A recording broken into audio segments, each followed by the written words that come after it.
बिस्मिल्लाहिर्रहमानिर्रहीम। अस्सलामु अलैकुम प्यारे व्यूवर्स, शाहिद आपकी खिदमत में दोबारा हाजिर एक नए एपिसोड के साथ। Let's talk. आज मैं सुबह का जब उठा तो सुबह का आगाज़ हुआ, वही रूटीन, रोज़मर्रा की वही रूटीन, सुबह उठना, काम पे जाना, काम से वापस आना। वो मैं सोच रहा था कि हम सुबह से लेकर शाम तक हमारी सारी तगोदो, हमारी सारी कोशिशें इस काम पे होती हैं कि हमने रिज्क को हासिल करना है, दौलत कमानी है, पैसे कमाने हैं, रिज्क हासिल करना। लेकिन अल्लाह ताला ने हमें अगर बनाया तो इबादत के लिए बनाया, रिज्क की जिम्मेदारी अल्लाह ताला ने अपने जिम्मे पे ले ली।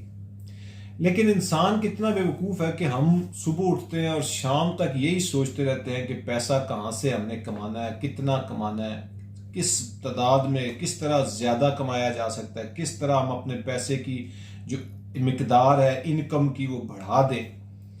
लेकिन कभी भी हमने इबादत वाले पहलू पे गौर नहीं किया। हमने वो काम जो अल्लाह ताला ने अपने ज़िम्मे लिया था, वो काम हमने अल्लाह के ज़िम्मे से लेके उस पे हमारी ये बदयकीनी की एक कैफियत है कि हम उस पर यकीन ना करते हुए हमने अपने ज़िम्मे पे लगा लिया कि नहीं ये काम हम खुद करेंगे, जबकि हमारा ज़िम्मा इबादत का था, बंदा था, अब्द था, उसने इबादत करनी है। ठीक है, इबादत को हमने छोड़ दिया। सुबह नमाज का टाइम, फजर के टाइम पे हमने अगर काम पे जाना है, हम अलार्म लगा लेंगे, अलार्म लगा के काम पे चले जाएंगे। इवन देन भी हम नमाज पढ़ने को तरजीह नहीं देंगे कि अगर मैं सुबह उठ ही गया तो मैं नमाज पढ़ लूँ।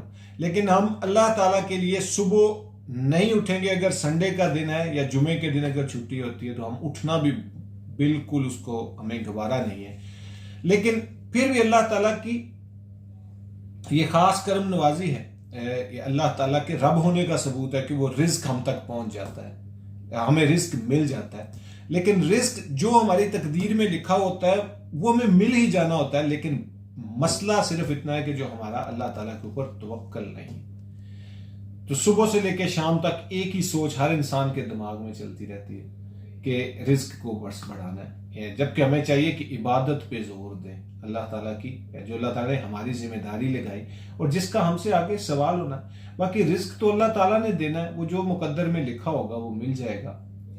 लेकिन ये बातें शायद हम ये समझते हैं ये किताबों में लिखी हुई हैं और ये हमारे लिए नहीं है, ये दूसरों के लिए है, दूसरे इस पे अमल करें, दूसरों के लिए ये बातें हैं, हमारे लिए। लेकिन मेरे ख्याल में हमें अपनी ज़ात को इन चीज़ों का महवर बना, ज़ात हमारी होनी चाहिए और ये चीज़ें हम अपने ऊपर अप्लाई करें, हम ये रूल्स हमारे ऊपर अप्लाई होने चाहिए, तब हम जाकर तो अच्छे मुसलमान बन सकेंगे, अच्छे इंसान बन सकेंगे। क्योंकि इस्लाम के बारे में तो यह कि इस्लाम मुकम्मल ज़ाब्ता-ए हयात है, आपको ज़िंदगी गुजारने का तरीका मिल जाता है। अल्लाह ताला ने कुरान पाक में भी बता दिया और रसूलुल्लाह सल्लल्लाहु अलैहि वसल्लम ने अपने सुन्नत में आपको नजर आया, अहादीस में आपको मिलेगा जिंदगी गुजारने का मुकम्मल तरीका। लेकिन शायद हम इस माशरे की दौड़ में इस हद तक आगे जा चुके हैं कि अभी हमारा ज़हन सिर्फ यही बनता है कि यार दौलत में एक दूसरे को हम किसी तरह नंबर 1 पे चले जाएं, हम आगे से आगे, आगे से आगे। अगर आप देखें तो इसकी लिमिट ही कोई नहीं है।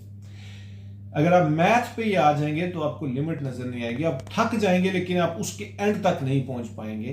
तो फिर तो वो ये हो जाएगा कि हम कब्रों तक पहुंच जाएंगे। लोग कब्रों तक पहुंच गए, उन्होंने कब्रों तक पहुंचे, लेकिन वो इस चीज की इंतहा तक ना पहुंच सकते कि हमें किस हद तक रिस्क कमाना है। लेकिन फिर आखिर में जाके तो फिर इंसान को जब समझ आ ही जानी है, लेकिन वो फिर उस वक्त बहुत देर हो जाएगी।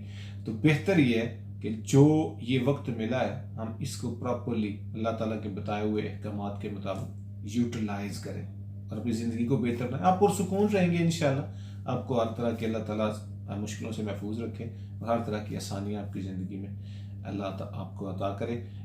दुआओं में मुझे भी याद रखिएगा। अस्सलामु अलैकुम व रहमतुल्लाह।